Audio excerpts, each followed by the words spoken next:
Hello, everyone. This is Daisy X Machina, the drag queen detective who investigates all things speculative in science fiction, fantasy, and horror. And this is a Get Ready With Me, where I put on drag makeup to film a video later today. And we have full house today. We have Lori, yay. John is here, great. Lynette is here, and John Crow is here. Thank you guys for showing up. And as usual, how is everyone's reading going this week? For me, I finished the book that broke the world, which is the second book in, I think they're calling it the Library Trilogy. Not as good as the first book. I think last week we talked about second book syndrome. It's still a good book. And I still am excited to read the third book, which hopefully will be the first two books were like, I think, less than a year apart. So hopefully this last book will be either at the end of this year or beginning of next year. And then I read my other, or I started to read my other Shove It or Shove It pick, Ocean Skidori by Elaine Cho. Last name Cho's the author. And I'm about 50% in, and I think I may DNF it. I hate it. I hate DNFing a book. But here's the thing. The writing is fine. The prose itself is fine. I don't know what the plot is, and I'm almost half into the book, which is ridiculous. This is not a character-driven story or, a slice of life story. It's nothing like that. I think it's supposed to be a plot-driven story without a plot, or the plot is being hidden from us. It's really weird. It's like they're giving us little glimpses of, the prologue. Someone dies. There's this murder mystery. There's some sort of political thing going on. But at this point in the story, I should know more than I am. And they're introducing like these other the society of people that get these tattoos of feathers on their back and people shun them. I don't know why. I'm half of the way in. I think there's a hate to love romance building, which, okay, fine, it's a subplot, but they tell authors not to info dump. I am dying for an info dump. I just want someone to explain to me what this world's like. I know there is a United Korea, and they drop all these Korean terms, which would be really fascinating if they would explain what any of these terms mean. They're not. So, and I'm going to give it like one more chapter or two, but I'm really, really close to DNFing it. Hate it. Hate DNFing a book, but Mooney is here, yay! And did I get Frank? Mooney is cat and dog sitting in a different city. Reading Final Girls by Riley Sager. Mixed reviews, but so far so good. Moody's trying to find a job. Good luck. And the animals are behaved, yes. Lynette, of course, has read 3 books. History of the World and 12 Shipwrecks, which was interesting, like the chapter about the seagoing Bronze Age ship around 3,500 years ago. Wow. Plenty of jobs in Maui. The pay is not good. I'm 23 years old. I wanted to study our job so I could get money. Understand that. I'm much older than you and still want a job where I get money. Also finished Shard Lake Mystery, which is also the 4th and last book in the House at the End of Magic series. Interesting. The cost of living in Hawaii is way too high. Doesn't that doesn't that depend on like where in Hawaii? Because I have a friend that just retired to Hawaii a couple years ago. And it's like if you know where the locals hang out or whatever, it's not that bad. That's what I hear.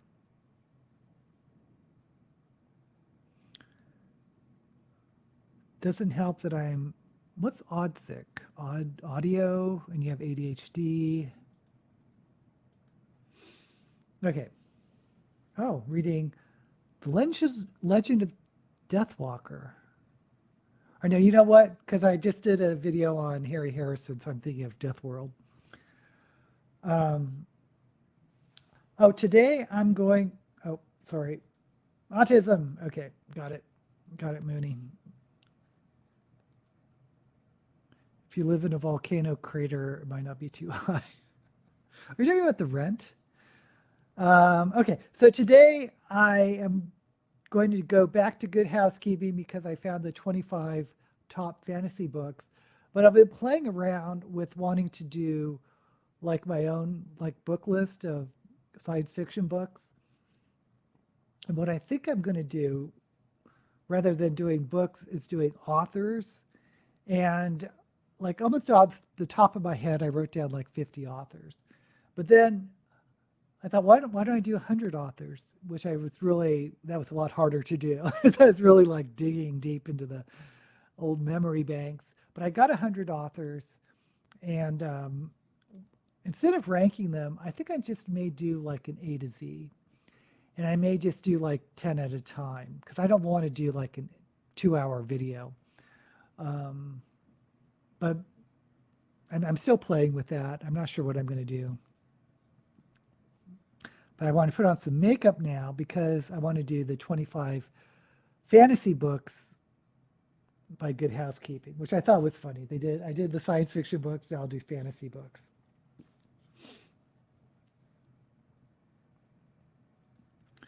Enjoyed this week's Doctor Who. Boom. You're talking about Boom, right? I did enjoy that one. Need to get a percent of disability, more than 30. Not the one with Jinx. That was last week. They initially released the first 2 episodes, which is Space Babies and Devil's Cord. Trying to list my favorite 50 books of all time, but I will not be ranking them. Yeah. Okay, so I was thinking about doing something with orange. Maybe orange and a splash of purple. That's what I'm initially going for. If I can find some orange.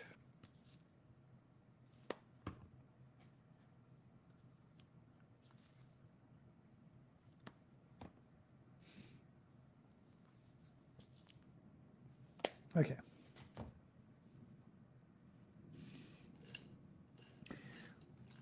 So I was thinking a lot about what you said last week, Lynette, and in your comments about the Doctor Who video, because I wasn't a big fan of the plot or the storyline of The Devil's Cord, which is the episode with Jinx Monsoon. And initially I was like, it was just too fantasy. And you had mentioned like Q and in Star Trek's Next Generation. And Q was never like my favorite thing of Next Generation because I remember seeing it. It came out when I was in college, and I remember watching it with a bunch of friends of mine from college. And we were the perfect age for a Star Trek reboot because we had all grown up watching Star Trek over and over again as playbacks or reruns. And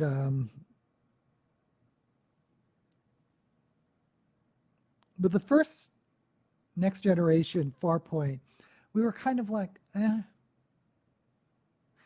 And eventually, as the season progressed and as the years, it developed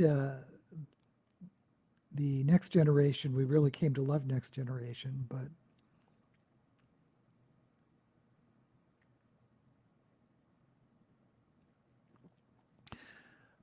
in the first original series Star Trek, there certainly was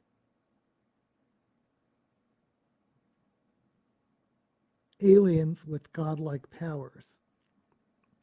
But they always gave you something to hang your hat on in terms of the science part of science fiction. Like even that, what's it called, Cat's Paw, the original series, there is a storyline with like a wizard and a sorceress who had these like magic powers, but then you found out that there's actually they're from another galaxy and with different types of technology. And I think that's what I wanted with the Devil's Cord. I wanted to know just a little bit of how it worked, of how the maestro was draining people's music ability, or music ability. And, were they like kidnapping them and siphoning some section of their brains or brain waves? And also,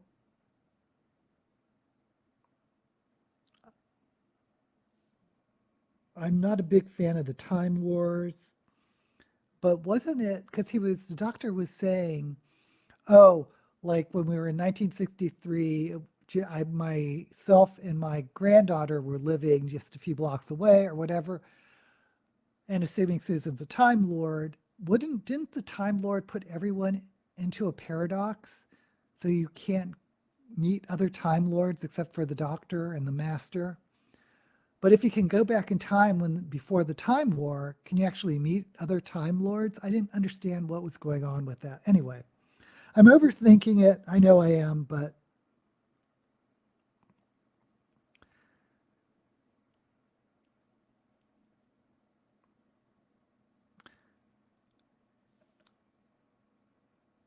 I just wanted a little more science fiction to this storyline.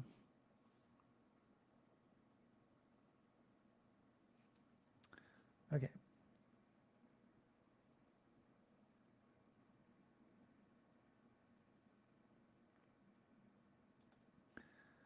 But it has 56 books, so decisions will have to be made. It's easier to read by author, your like 50 favorite authors, whatever. Don't work at fast food, Moon. Any disability is better than that. I worked at fast food in high school, very, very briefly, but it was money for books.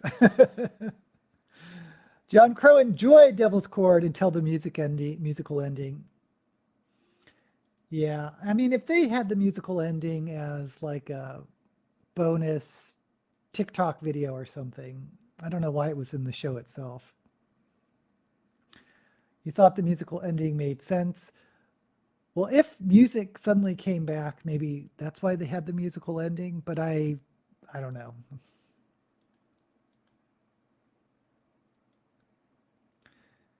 Demons is my favorite book.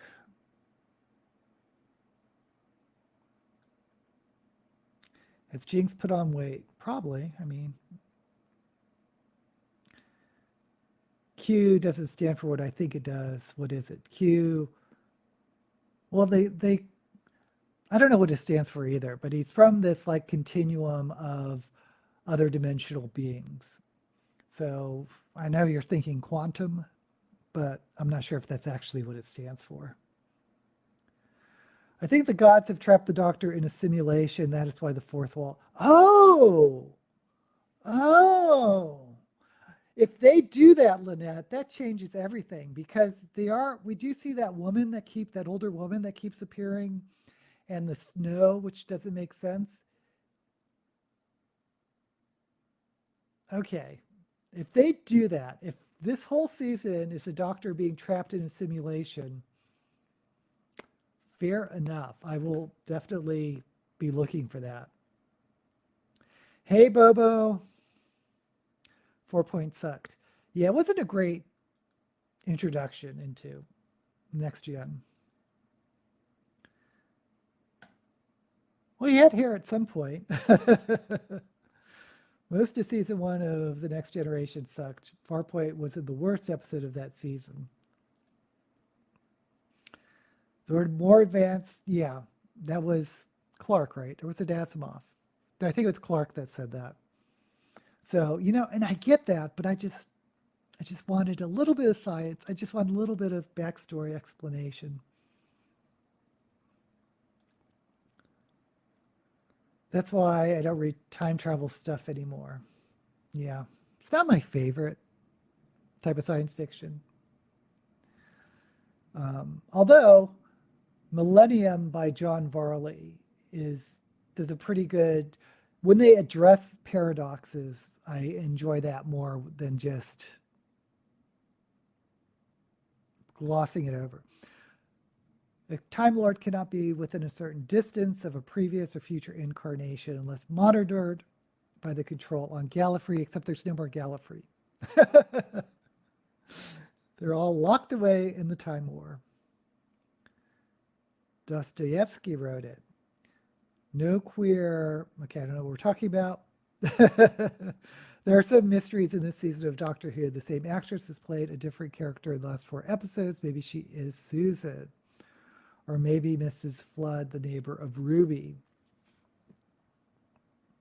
Yeah, a lot of questions going on.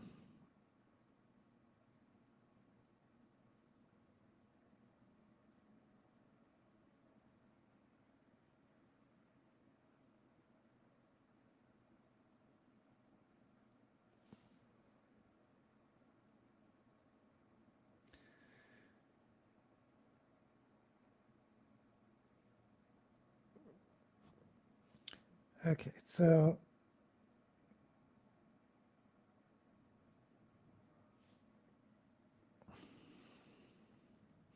there's my orange, and I think I want to do blue or purple.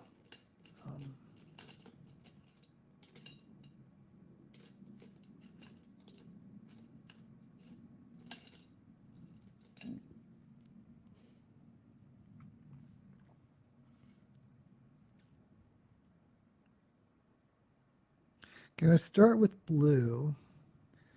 Actually, I think I'm going to.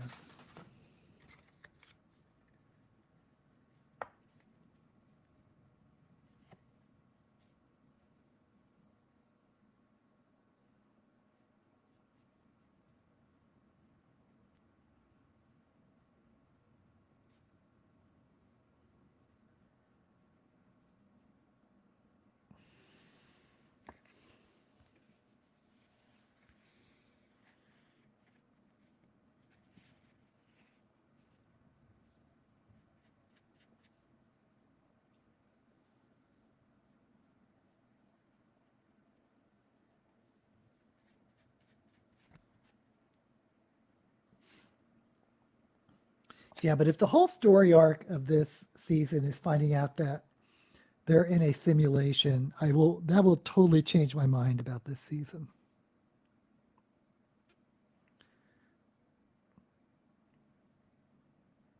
Of course, I've only seen 3 episodes. So. I did like Boom. Wasn't the greatest Doctor Who episode I've ever seen, but I like the society where the military is also sort of this religious order. I thought that was really cool.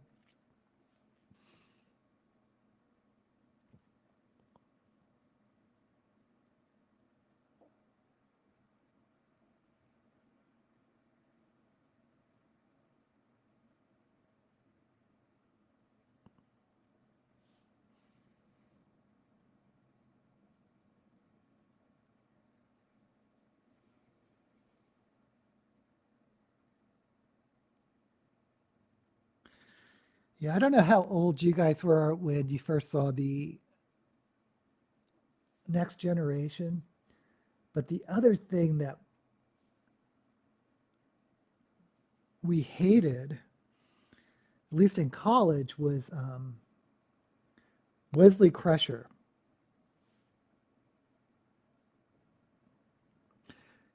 Because I remember we called him Rainbow Bright because he had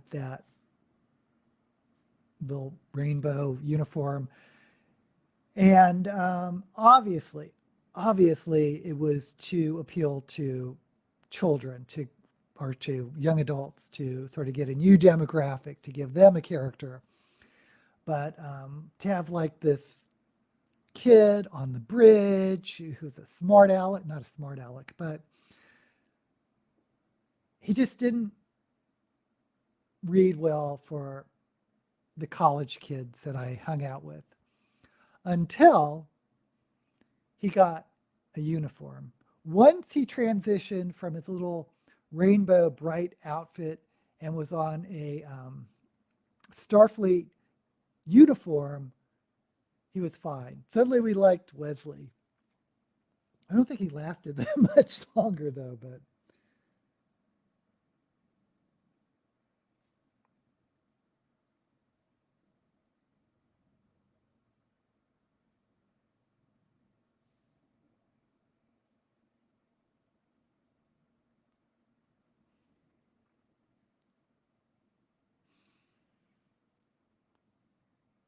okay.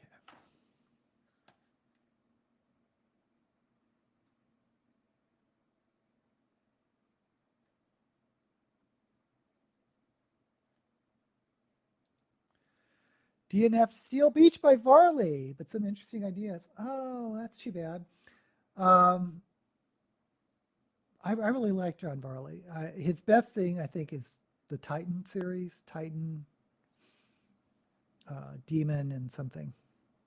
I don't remember Steel Beach. You can go into the future with with relativity and going close to the speed of light. The math behind time travel is so complicated.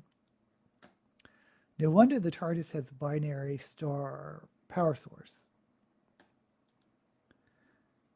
I don't remember the power source of the TARDIS. There is a book where two brothers dying of the plague are given 6 days of life, but they go ahead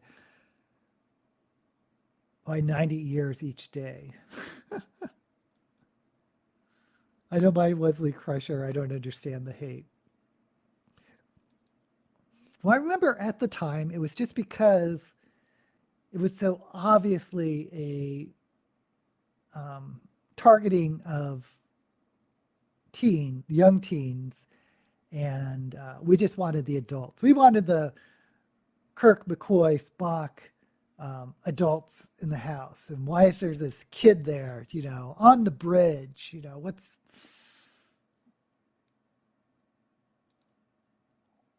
If we are in a simulation, then the AI god, or is it a simulation to like an infinite regress? You're breaking my head there. I would have liked to see more of his travels. Will Wheaton is such a great fan of the show. Yeah.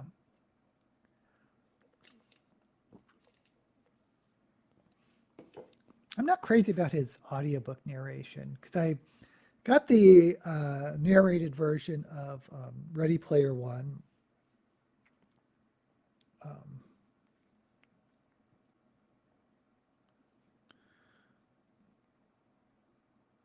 Where he narrated it, but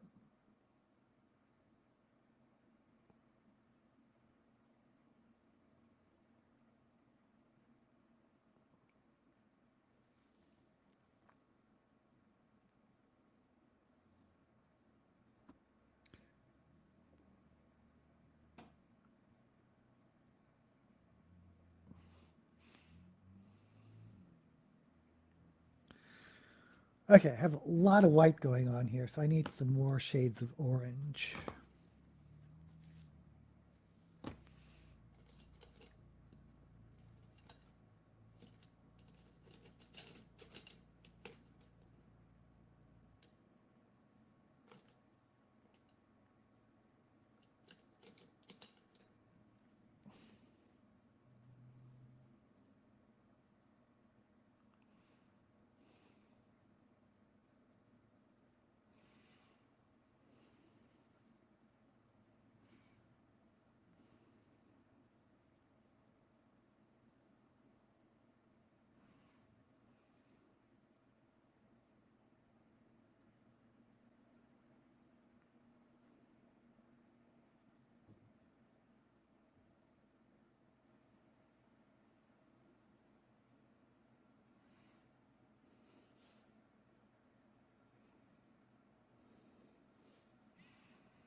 Okay, this orange was supposed to be an ombre, and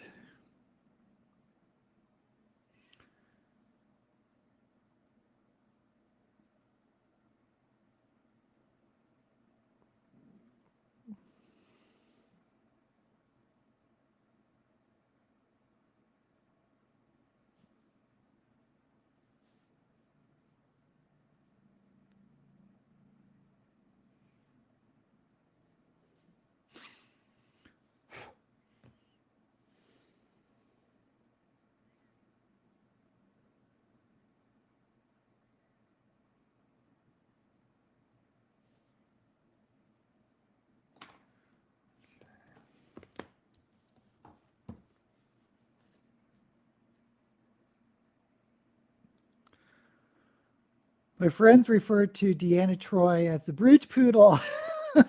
She had that hair. She had that hair. Liked Will Wheaton's narration of Starter Villain. I only read the book on that one. Kind of want to do a video on different types of audio presentations.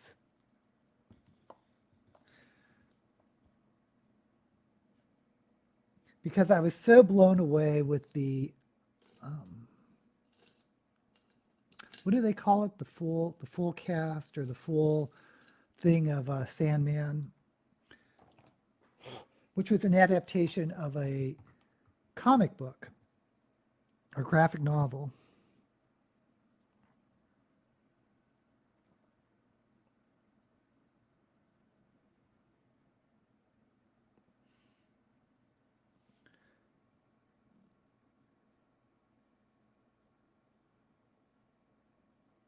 But that's such a different format than like just a novel, just reading a novel. But I've also been getting into these audio plays or radio plays. The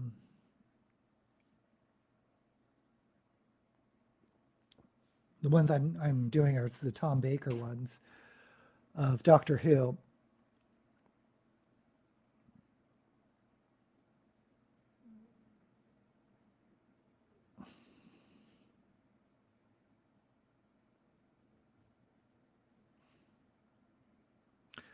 But those are fascinating because they are plays. They are written like plays, which is all dialogue. So everything that happens has to be inferred by dialogue, which is totally different than a novel.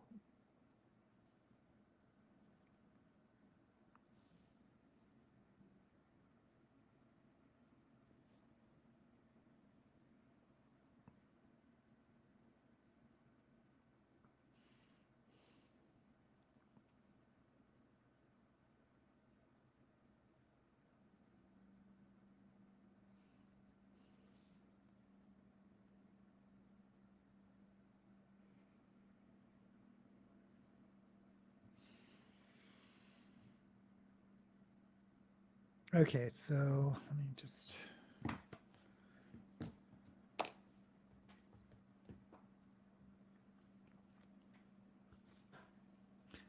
And because they're plays, of course, they're much shorter than a book. They're just like 2 hours at the most, 90 minutes.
Okay.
Okay, it's looking very Halloweeny, but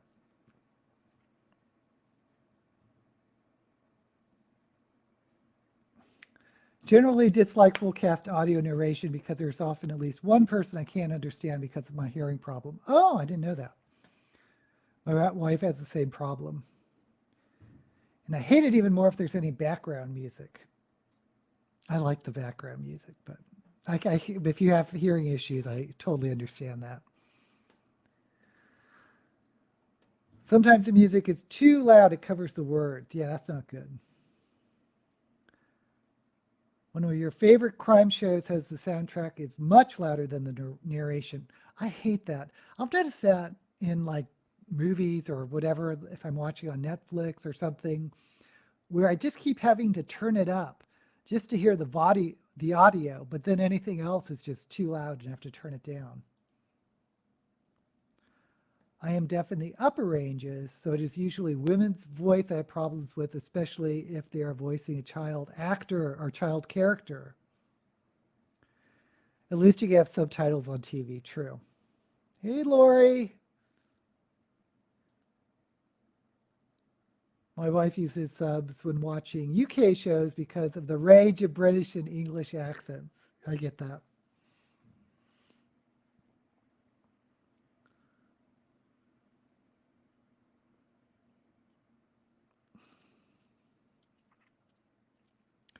Kind of stuck on what I'm doing here on the eyes. I think I'm just going to cut the crease. Then we'll go from there.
Okie dokie.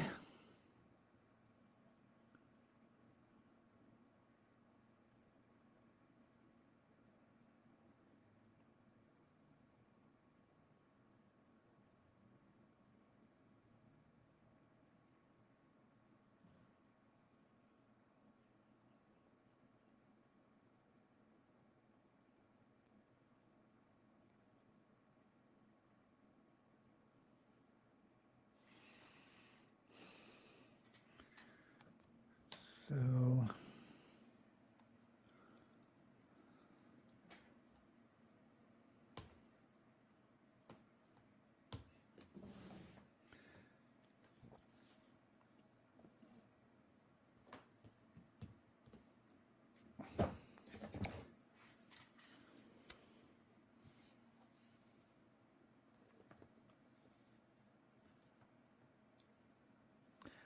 think I'm just going to go purple in the cut crease.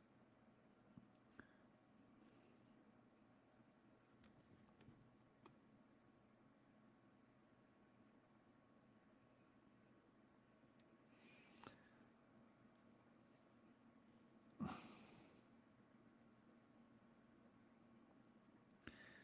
think I need some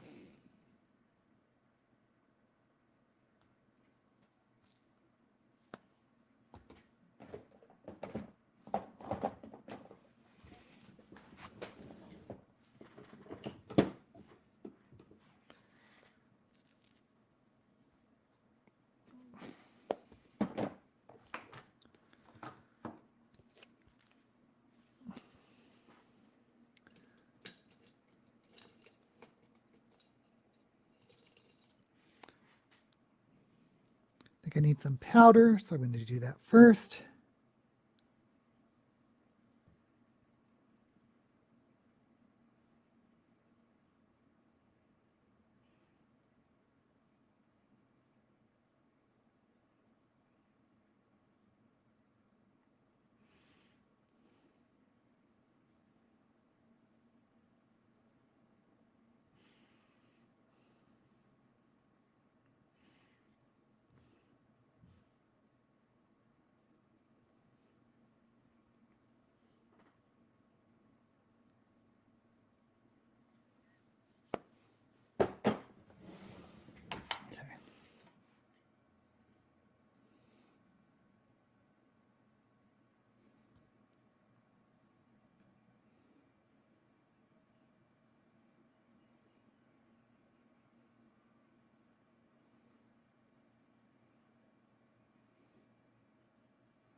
Okay.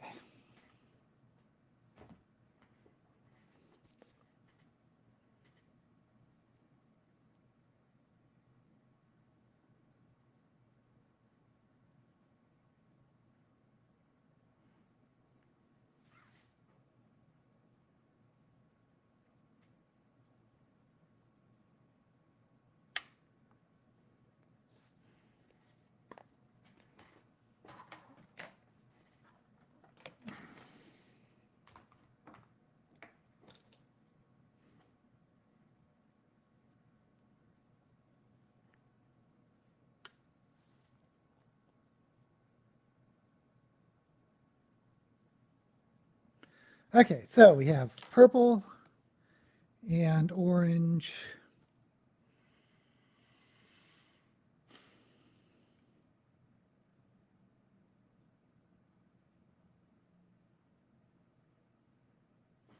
Okay.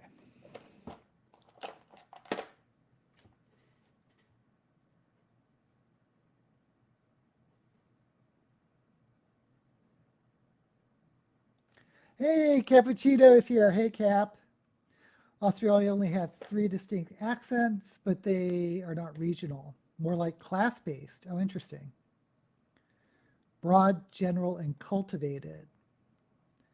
I still think for foreign languages, subtitles are better than dubs overall. Um, I understand that point, and sometimes I agree with you, but other times I just want to watch the movie, and sometimes I feel like if I'm reading, I miss what's going on. But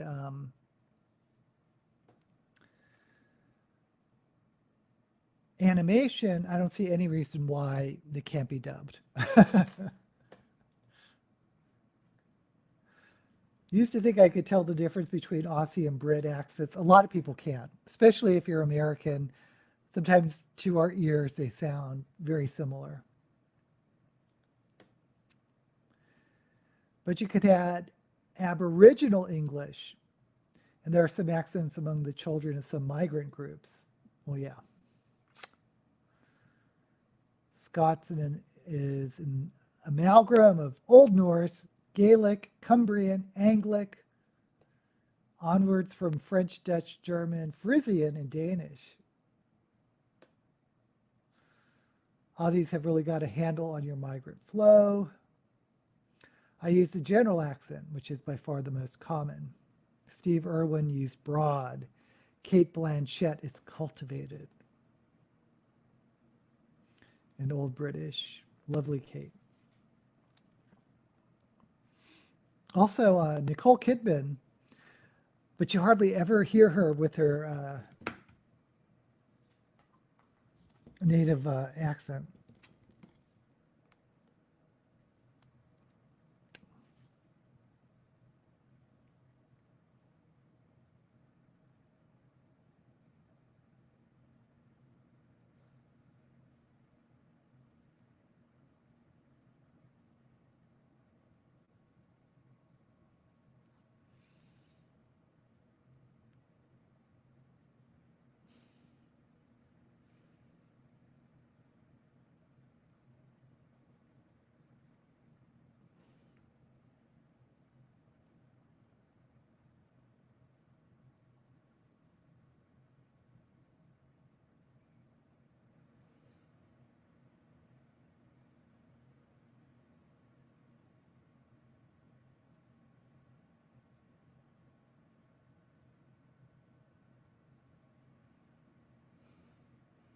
Okay, I just went crazy with the eyeliner, as per usual.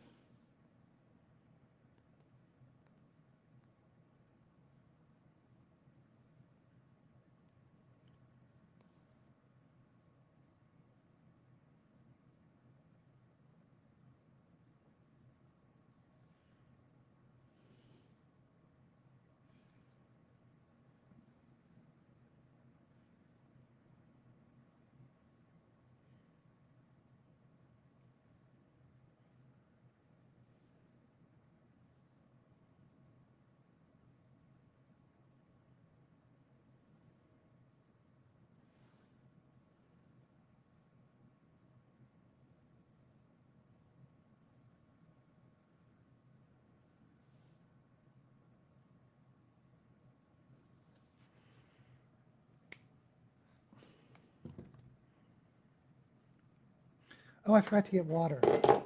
Or wait a sec. Can use sparkling water.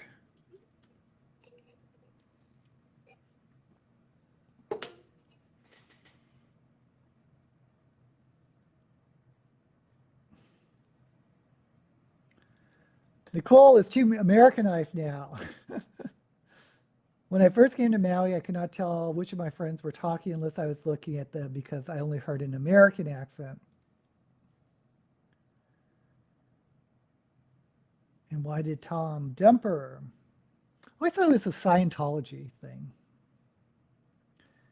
I have no problem telling the difference between South African, New Zealand, and Australian. But I know Americans think they're very similar, yeah.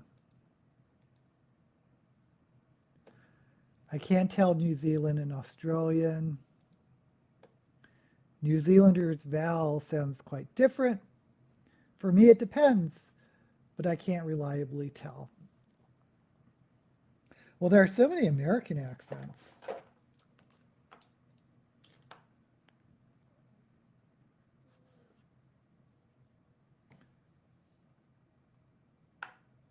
I mean, most people just think of the general American, Southern, and sort of the New York. But in the Northeast, like there's a lot of variations that people just, or many people just consider all sort of that New York, but like Boston, New Jersey. Oh, my favorite accent, and I grew up in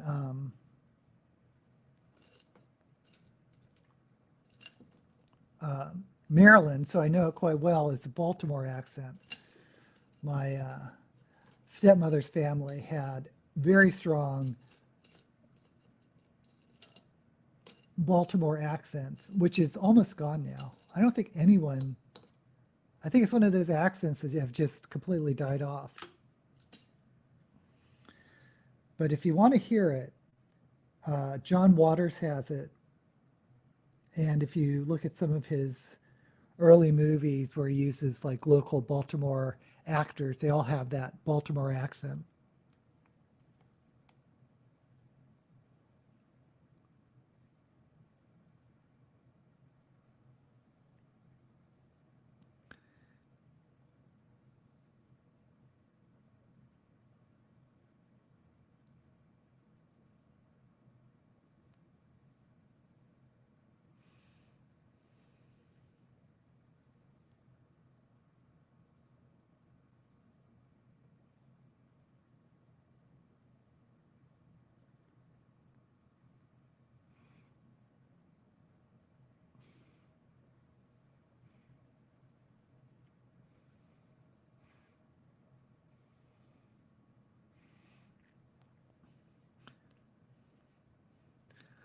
But I've told this story before, but I'll say it again because I think it's amusing.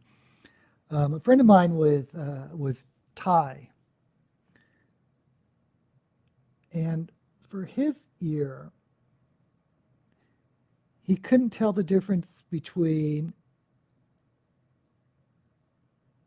an American Southern accent and Norwegian or Swedish from that type of area because he was at a hotel in Texas and he kept wondering why there were so many Europeans here. Everyone had, to him, a Swedish accent. And it turns out that he just couldn't distinguish a Southern accent.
I do think it's amazing about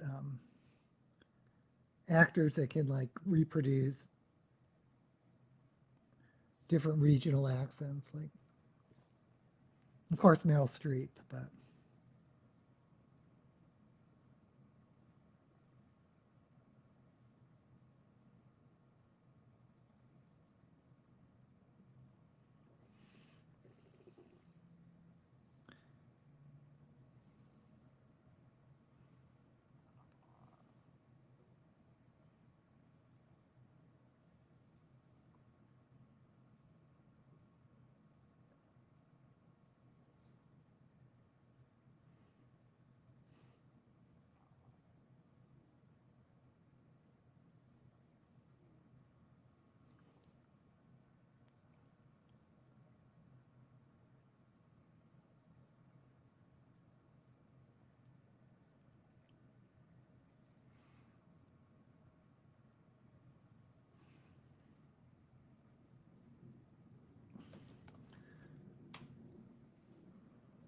Okay.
Well, we're going with it.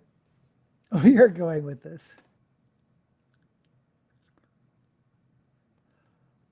Lori's heading out. Thank you for dropping by, Lori. When she gets excited, I can't understand her. Or your friend from Texas.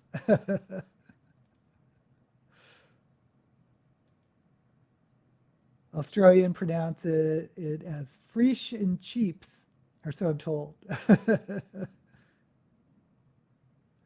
Yeah. Well, it works the other way too. Americans doing British accents. Lex is here. Hey, from Tacoma. I'm doing good. My reading has been really good lately. Yay! Enjoying the book so much. Australian accent is very hard for American actors to do. Tell us a good book, Cap. Curious minds want to know. Okay, we need to.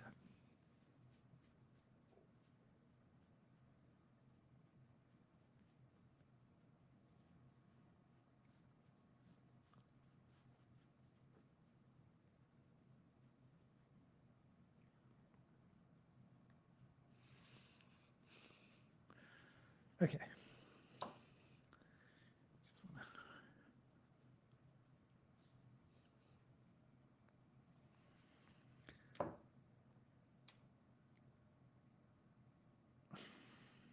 I think I'm going to go with purple underneath. I was thinking about, should I go to orange, but no.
Okay, I think the eyes are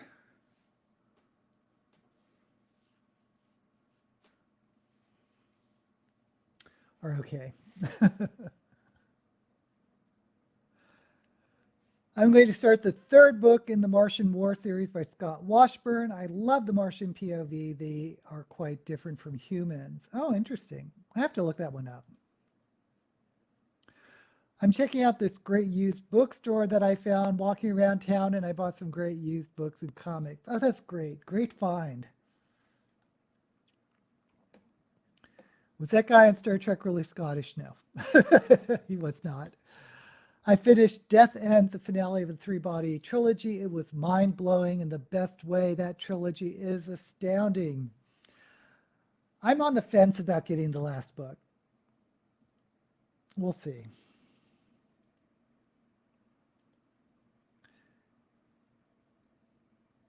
Now I feel like you need to try reading it again.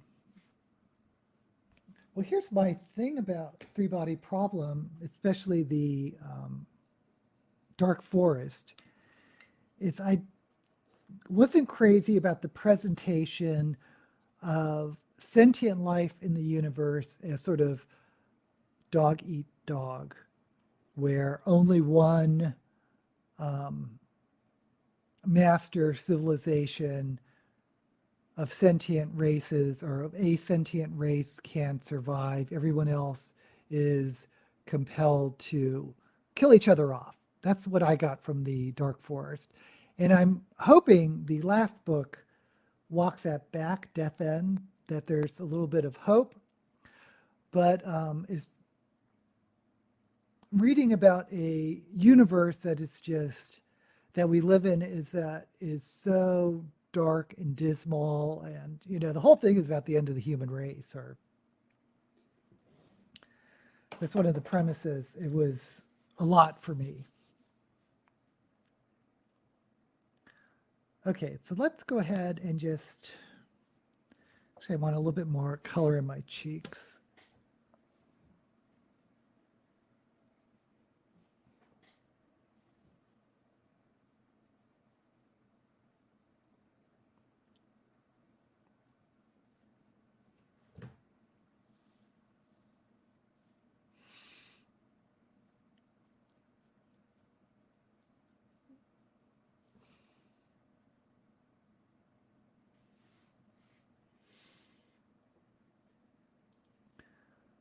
I don't tend to like dark books. I need a bit of hope in my books. Yeah, I don't know if you would like the Three-Body Problem.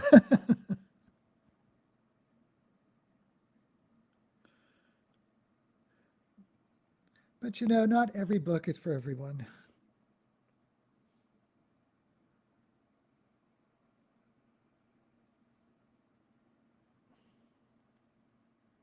Okay. So I did get this lip liner that I may try out, because I've been just doing it with creams. Let's see how this is. Dark Forest is not a universally accepted theory. It is quite bleak. Yeah. And the TV show is depressing. But the TV show you can watch in what? A fraction of the time as it takes to read the novels. So if they keep doing the TV series, I'll keep watching. But I don't know. I kind of do want to read the the last book, The Death's End. I don't know.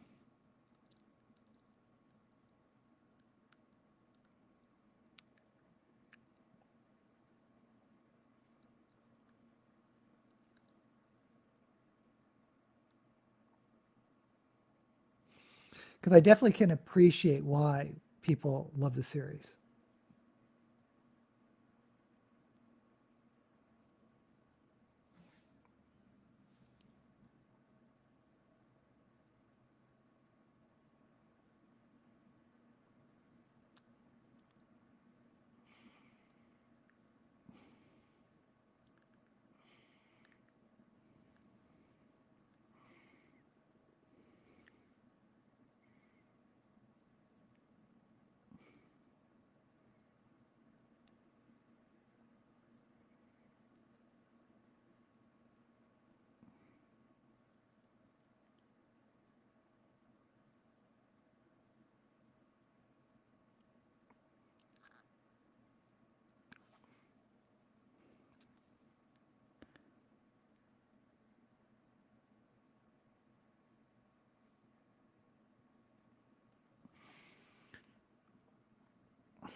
See, the problem with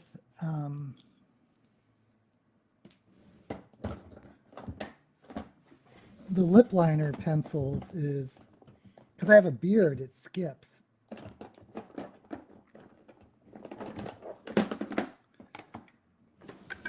It's going to go back to the cream and just sort of fill that in.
Okay.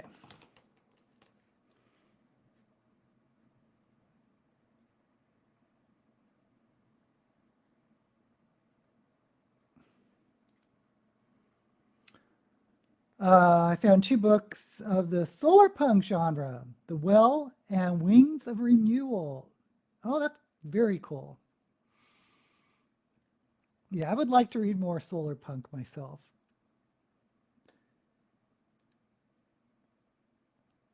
Sometimes glad don't stream Amazon or Netflix. It's addicting. The most depressing book I have read is The Road.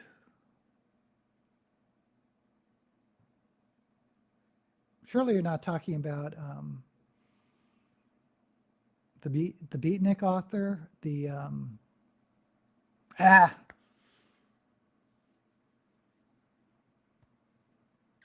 see, not Allen Ginsberg, not Ken Keyes. Mind is blanking. Trilogy really knocks down the human tendency to believe that we are really special and important in the universe. Hey, that goes back to War of the Worlds, that we're not the most technologically advanced society that we may think we are.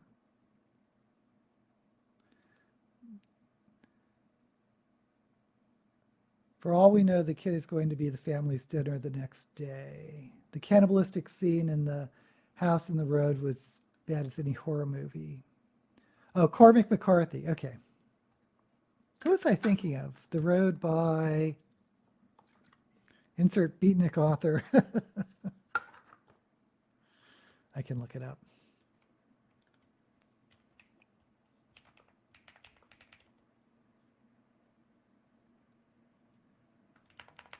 Oh, it's On the Road. Jack Kerouac. The ending of Boy and His Dog, Harlan Ellison, kind of ends in a cannibalistic scene, but it's a happy ending. If you like the dog.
Yeah, I don't think I'm crazy about sad endings of books. Trying to think.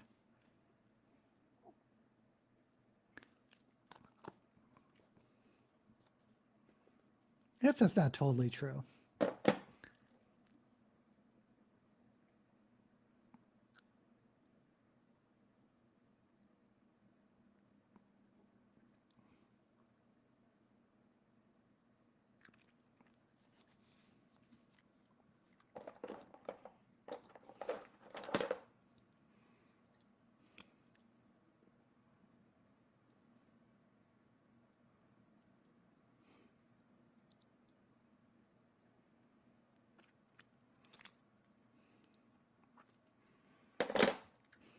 Because I'm thinking a lot of like anti-hero books don't end very happily.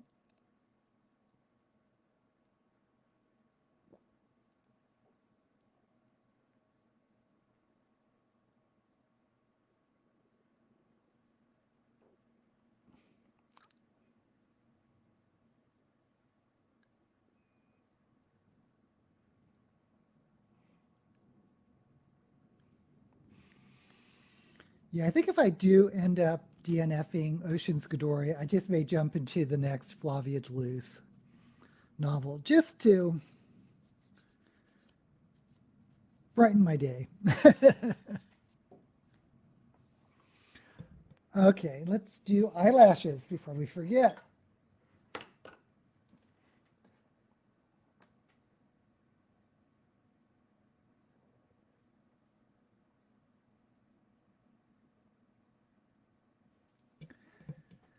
It's been years since you have read I'm confusing the ending with the movie's ending.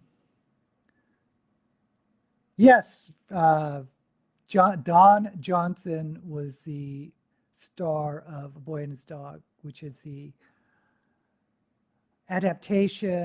movie adaptation of the Harlan Ellison book or novella of the same name. Finally read A Wrinkle in Time. I love that book. Those women were using him as a sperm bank. Yep. Love those books as a young reader. I should revisit them. Yeah, there's something about those books that you love as a child and rereading them. Like, I don't know how many times I've reread Narnia. And because I was making my list of science fiction authors, I was thinking about Mrs. Frisbee and the Rats of Nim because I really loved that book in like fifth grade. But then the movie came out and I loved the movie too.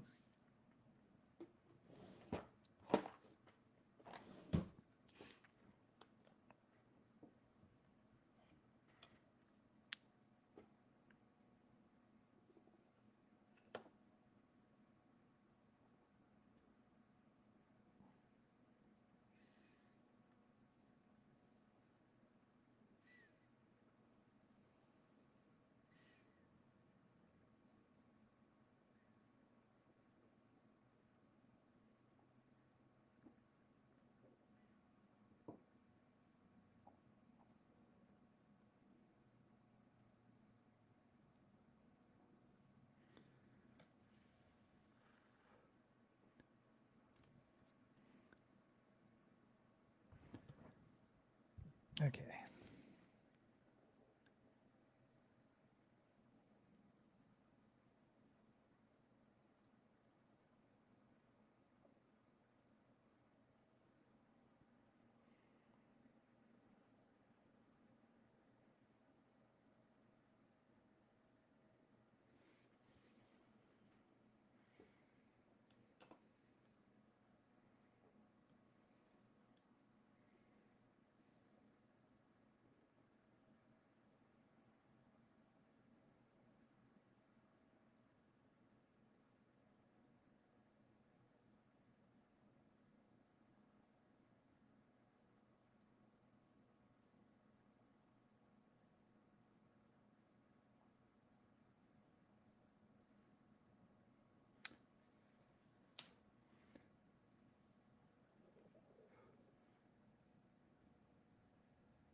Okay, lashes are on.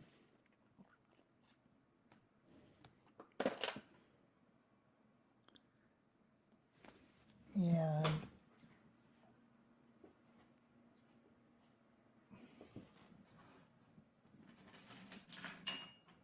do this.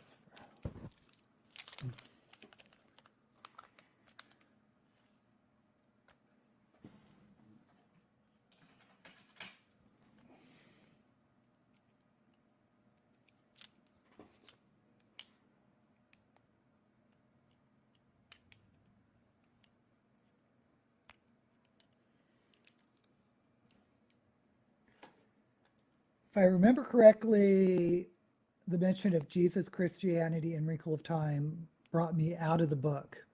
I read it as an adult, yeah. Yeah, well, especially if you grow up in a Christian, Judeo-Christian household like I did, you don't really notice it. But yeah, but same thing with Narnia. There definitely is a different reaction um, as an adult reading it than as a child, because Father Christmas, can we say, in the last battle is totally pulls no punches in that regard.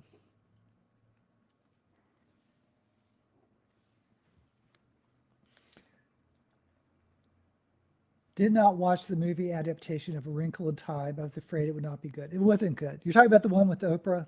Wasn't good. But there was one, it was like a bad animation. It was almost like an audiobook with really simple um, animation that was done in the 70s that isn't that bad. I liked it. But of course, I was very young at the time. You have the pop figures of the three cast of Wrinkle in Time. Of the cast members. Interesting.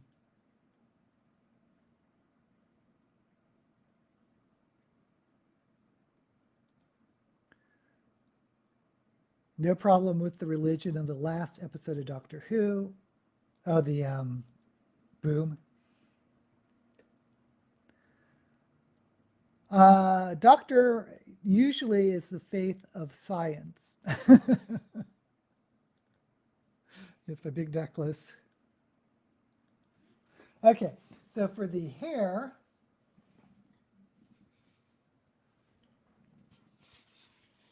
I got my orangey sort of Ronald McDonald wig. This wig reminds me, have you ever seen Faulty Towers?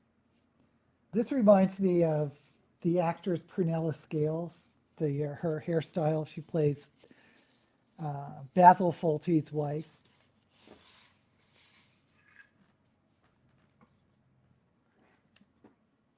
But she has this type of hairstyle.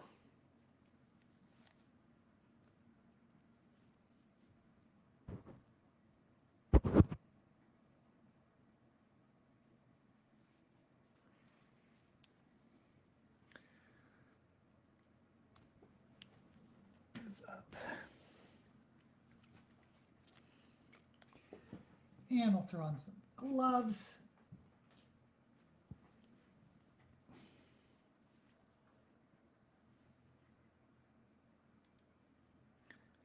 Narnia C.S. Lewis. Thank you, Lynette. Loves the wigs. Grew up watching Faulty Towers. That is one of the funniest shows, if not the funniest show, I think that was ever made. Yeah, I heard about that. I don't think they're remaking it, but they're adding on to it. Because, let me move out. Because John Cleese is involved in this new Faulty Towers, so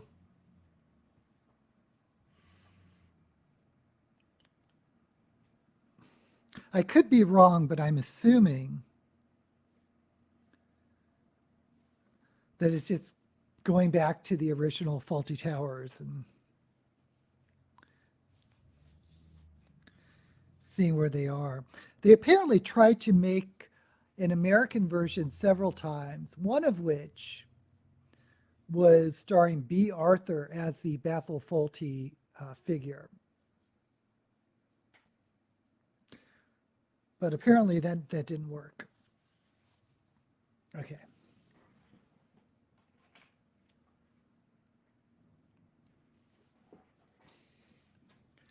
This is it, guys. This is the final look.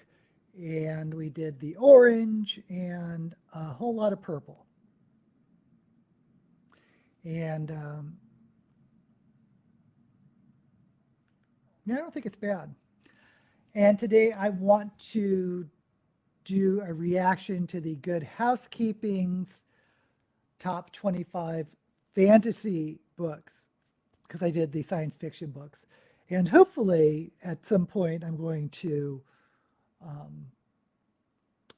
have a list of 100 science fiction authors that I recommend. And I may just do like 10 at a time. They'll give me like 10 videos. I could do the same thing for fantasy. But I don't want to have like a 2-hour video. So I'm thinking these will be like 10-minute videos, spend a minute or so on each author. Okay, guys, thank you once again for joining me. Okay, here we are. Prunella Scales plays Sybil Fawlty. Love her. And I love the name Prunella. Thank you, John. Thank you, Lynette. Thank you, Lori. Thank you, or Lex. Thank you, everyone, for joining us. And I should be here next week. And as usual, may all the books you read be blessed.